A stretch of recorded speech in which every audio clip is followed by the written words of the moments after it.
ម៉ាក់បន្ថយល្បឿនបន្តិចរអិលនៅទីនោះខ្ញុំនៅណាតើខ្ញុំធ្លាក់ចូលទៅក្នុងរូងសត្វចម្លែកមែនទេ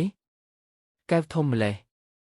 កែវទំហំប៉ុនបាតដៃ8របស់មេភូមិត្រូវបានគេប្រើជាមរតកគ្រួសារតាមពិតកន្លែងនេះប្រើជញ្ជាំងកញ្ចក់មីងឲ្យនេះជាដបមួយសម្រាប់អ្នកតើខ្ញុំអាចត្រឡប់ទៅវិញដោយរបៀបណា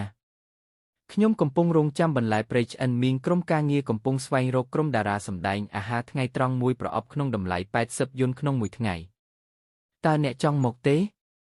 អ្វី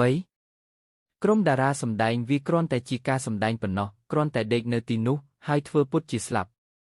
ប្រអប់អាហារថ្ងៃត្រង់មួយកញ្ចប់តម្លៃ80 យួនក្នុងមួយថ្ងៃតើអ្នកអាចធ្វើបានទេប្រអប់អាហារថ្ងៃត្រង់បាត់ចាស់សបងប្រុសខ្ញុំអាចធ្វើការងារនេះបានខ្ញុំអាចធ្វើអ្វីក៏បានអស្ចារ្យណាស់អ្នកមិនចាំបាច់តុបតែងមុខទេចាំបន្តិចខ្ញុំនឹងហៅជំនួយការនាយកនេះជាថ្លៃបណ្ណាការរបស់ម្ដាយខ្ញុំអ្នកមិនអាចបាត់បង់វាបានទេប៉ុណ្ណឹងហើយមើលរូបនេះទៅចរិតនេះពិតជាអស្ចារ្យណាស់មិនអីទេខ្ញុំគ្រាន់តែត្រូវការសាកសពមួយប៉ុណ្ណឹងហើយមីងមកជាមួយខ្ញុំឯងទៅដេកត្រង់កន្លែងដែលម៉ាក់ប្រាប់ឯងឲ្យទៅដេកឯងបិទភ្នែកពេលម៉ាក់ប្រាប់ឯងឲ្យបិទភ្នែកមីងកុំរើអីពេលខ្ញុំប្រាប់មីងកុំឲ្យរើមីងយល់ទេយល់ហើយមីងចាំនៅទីនេះសិនខ្ញុំនឹងទូរស័ព្ទទៅអ្នកពេលក្រោយបងប្រុសអាហារថ្ងៃត្រង់ប្រអប់នោះកុំបារម្ភអីមីងយើងនឹងញ៉ាំអាហារថ្ងៃត្រង់ប្រអប់នៅពេលវេលាត្រឹមត្រូវមនុស្សគ្រប់គ្នាមានចំណែកសាកសពនៅនឹងកន្លែងមីងអ្នកជាមនុស្សតែម្នាក់គត់ដេកនៅទីនេះបិទភ្នែករបស់អ្នកហើយធ្វើពុតជាស្លាប់ពេលយើងចាប់ផ្ដើមបាញ់កុំរើអីកុំរើពេលខ្ញុំប្រាប់គ្រាន់តែដេកចុះទៅយាយតើយើងអាចយកអាហារមកវិញបានទេអ្នកទាំងអស់គ្នាត្រៀមខ្លួនធ្វើសកម្មភាពស្ត្រីចំណាស់នោះរុញកាមេរ៉ាមកមើលតើស្ត្រីចំណាស់ពិតជាស្លាប់មែនឬកាត់មីងយើងចប់ហើយមីងសុខសប្បាយជាទេ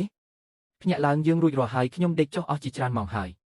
តើខ្ញុំអាចបង់វាគេបាត់ទៅបានទេ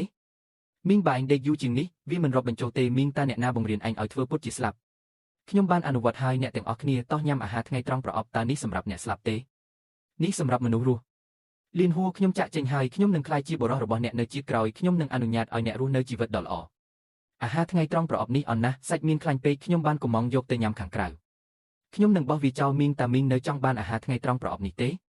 យកវាទៅបើមីងចង់បានវានៅសល់ហើយអរគុណចៅប្រុសច្បងស្គមដូចសេះដល់ពេលត្រូវសងសឹកវាហើយ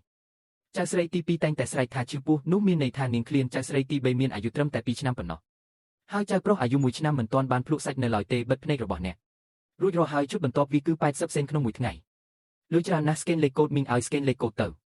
Watch at Rollapay តើលេខកូដអស់នៅណាសូមយកវាចេញហើយខ្ញុំនឹងស្កេនវាខ្ញុំនៅទីនេះដើម្បីយកប្រាក់ខែរបស់ខ្ញុំតើខ្ញុំអាចមិនដឹងថាអ្នកនៅទីនេះដើម្បីយកលុយរបស់អ្នកដោយរបៀបណាសូមយកលេខកូដអស់នៅលើទូរស័ព្ទរបស់អ្ន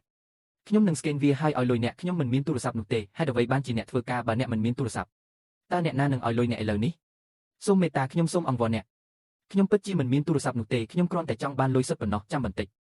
បងប្រុសឲ្យភ្លេចវាចោលទៅបុរសម្នាក់នេះប្រហែលជាមកពីភ្នំគាត់មិនដឹងរឿងទាំងនេះទេខ្ញុំនឹងជួយគាត់អ្នកផ្ទេរប្រាក់មកខ្ញុំជាមុនសិនមីងមកជាមួយខ្ញុំមីងនេះឯង80 សេនហើយស្រោមសម្បត្តិក្រហមនេះមានតម្លៃ6 យួនវាជាច្បាប់របស់មនុស្សស្លាប់សម្បត្តិនេះមកពីកន្លែងនេះប៉ុន្តែខ្ញុំនឹងត្រឡប់ទៅទីនោះវិញជាមួយលុយនេះតើមានភាពខុសគ្នាយ៉ាងណាពីក្រដាសសំណល់មួយសន្លឹក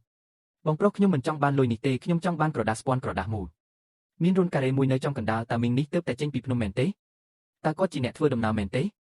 មីងនេះជាលុយអ្នកអាចយកវាទៅទិញរបស់របរបានតើអ្នកឃើញហាងនោះទេហាងលក់គ្រាប់ទាំងជាតិអ្នកអាចទិញអាហារដោយប្រាក់នេះបងប្រុសខ្ញុំមិនស្គាល់ហាងនេះទេតើអ្នកអាចនាំខ្ញុំទៅទីនោះបានទេយល់ព្រមថ្ងៃនេះខ្ញុំរួចរាល់ហើយខ្ញុំនឹងនាំអ្នកទៅទីនោះ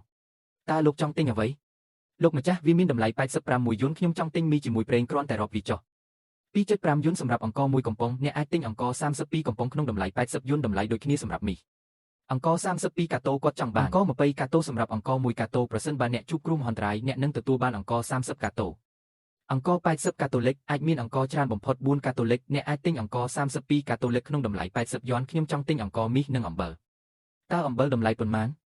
2 យួនសម្រាប់អំបិល1ថង់តើនេះពិតជាអំបិលមែនទ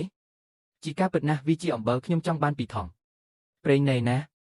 12 យួនសម្រាប់ធុងតូចមួយខ្ញុំចង់បានធុងមួយ12 យួនសម្រាប់ប្រេងនិង4 យួនសម្រាប់អំបិលសរុប15 យួននៅសល់70 យួនលោកម្ចាស់សូមជួយកញ្ញាខ្ញុំផង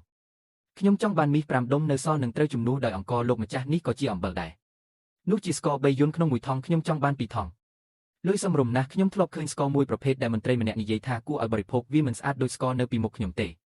វាមិនមែនជាសម្បុករបស់សត្វចម្លែកទេវាដូចជាលំនៅរបស់ទេពអប្សរលោកម្ចាស់សូមអរគុណសម្រាប់ថ្ងៃនេះ នេះសម្រាប់អ្នកបានជួយខ្ញុំច្រើនណាស់យើងត្រូវផ្ដល់